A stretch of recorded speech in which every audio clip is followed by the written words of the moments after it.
Well, during the debate, President Trump was asked about whether or not he would accept the results of the election, Sean, and here's what he had to say. Will you pledge tonight that you will not declare victory until the election has been independently certified? Well, I hope it's going to be a fair election. If it's a fair election, I am 100% on board. I think this was asked and answered. I don't even know what the moderator there, Chris Wallace, was talking about. Independently certified. Yep. When the Secretary of State certifies it, it's certified. That's it. There is no independent. I mean, this is a problem in search of a solution. This is ridiculous. Yeah. Well, the interesting thing is yesterday, Sean, the House passed a resolution which says there should be no disruption by the president or any person in power to overturn the will of the people. And while the bill was passed, there were 5 Republicans who voted against the resolution affirming the chamber's commitment to a peaceful transition of power. And one of the 5 is our next guest, Kentucky Congressman Thomas Massie. Congressman, good to see you. Hey, thanks for having me on. That resolution was just a poke in the eye at the president. The Democrats were trying, gamesmanship on the floor. Some Republican says, okay, that's cute, we'll vote for it. And I said, you know what, we've got better things to do with our time. We haven't passed any of the appropriations bills. And they wouldn't go on the record for a $2 trillion bill, but they want to go on the record for a meaningless resolution. So, you know what, let them have their fun on the floor. I'm voting against it. It's a stunt. I get it, but I think your point is well taken. You've got people, these guys love to talk about all these issues that people are dealing with COVID, and they are. Businesses are shut, people can't go to church, and this is how they waste your time? I mean, this is silly. The election will be certified by the 50 states and territories as to who the winner is. You count it up. Whoever gets 270 wins. If they don't, the Constitution lays out it goes to you guys in the House. Every state gets a vote. We are wasting so much time talking about a very settled issue. Yeah, and I think you were right, Sean. The president answered the question. It didn't take him 2 minutes to answer the question. He answered it in like 10 seconds. And that's where the president was at his best in this debate. I think when, Chris Wallace asked the question, the president just answered it straight up. The loser of this debate was Chris Wallace, because when he was debating the president, he was losing.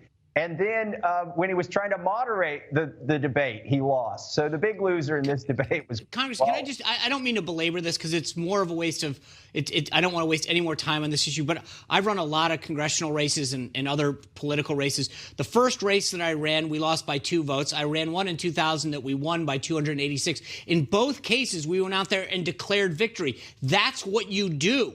Then you let the courts and the process work its way out. But from a public opinion standpoint, part of what the process is to go out, make your case, why you think it is. And I mean, it's almost like trying to make your case to the people as it works its way through the process. But there are legal processes through which all of these things work. If the House of Representatives ultimately, by law, ends up in the House of Representatives, local elections have local procedures for doing this. We are making much too big of a deal out of something of which there is a very legal and time-tested process for. Yeah, there's a double standard here. I mean, look, Hillary told Joe Biden not to accept the results under any circumstance. Not the day of, not a week later, never, she said. Yeah. Well, I want to ask you your overall take on the debate last night, and more so what should be done moving forward, because we saw, I don't know if it benefited the American people to have so much back and forth. What do you think needs to be done for both candidates for this next debate in a few weeks? Well, I think Trump was at his best again when he answered Chris Wallace directly, unlike Joe Biden, who wouldn't answer Chris Wallace's questions, whether it was about the Green New Deal or whether Antifa really exists or whether he was going to pack the court. Like, Joe Biden literally wouldn't answer any of those questions. I think the president would have been better served to let Joe Biden stumble, give him a little rope and let him trip himself up. Going forward, I'd like to see the moderator be able to cut the mics, because this was like a basketball game that turned into a boxing match because there were no referee who could call the shots. Yeah, I think that's a great idea, to be able to just give them their 2 minutes, turn off their mic, therefore we can listen to them uninterrupted. Congressman, I want to talk to you a little bit about the issue of the environment. I thought the president handled the issue of climate change perfectly well last night. But here's what I want to play you Joe Biden said when it came to his response on the Green New Deal. He said, and I don't know that we have that right now, but he said, I'm not in support of the Green New Deal. And I'm like, wait a second, on your website, Vice President Biden. It says the Green New Deal is an important part of my agenda, and it's a pledge that he's made to Bernie Sanders and AOC. Do you think that this is going to hurt him with the progressive left? Well, he's trying to equivocate. You know, I read the Green New Deal because it's only 14 pages long. And when I got done reading it, I realized why it's only 14 pages long. There are only 64 crayons in a box. I mean, it is such a simplistic idea. Yet, you know, one member of the Democratic Party has taken everybody else hostage to this. So he couldn't decide whether he was for the Green New Deal, but he definitely said he wants to get us back into the Paris Climate Accord. And that's going to raise energy prices. You know, Trump was spot on. And that was one of his accomplishments, was getting us out of that lousy deal. Hey, Congressman, before I let you go, your state has been rattled by the Breonna Taylor case. There is now a big movement afoot to have the Attorney General there, Daniel Cameron, release the grand jury testimony. I know he said he will. There's now talk that it's going to be delayed by some time. But let me ask you, are we going down a dangerous path by allowing grand jury testimony to be released? Because part of the reason it's done the way it is to allow the people to go in and say what they need to say before we get to trial. And so I guess the question is, as important as this case is, to make sure that it never happens that an innocent person is killed the way she was, are we going down a path that may be too far, legally speaking? Well, I don't think we should break precedent. And I think Daniel Cameron is doing a great job on this particular issue. If they do release the grand jury testimony or whatever comes out, I think there are things that they could still hold back and may typically do. But, you know, it doesn't matter. You could release everything.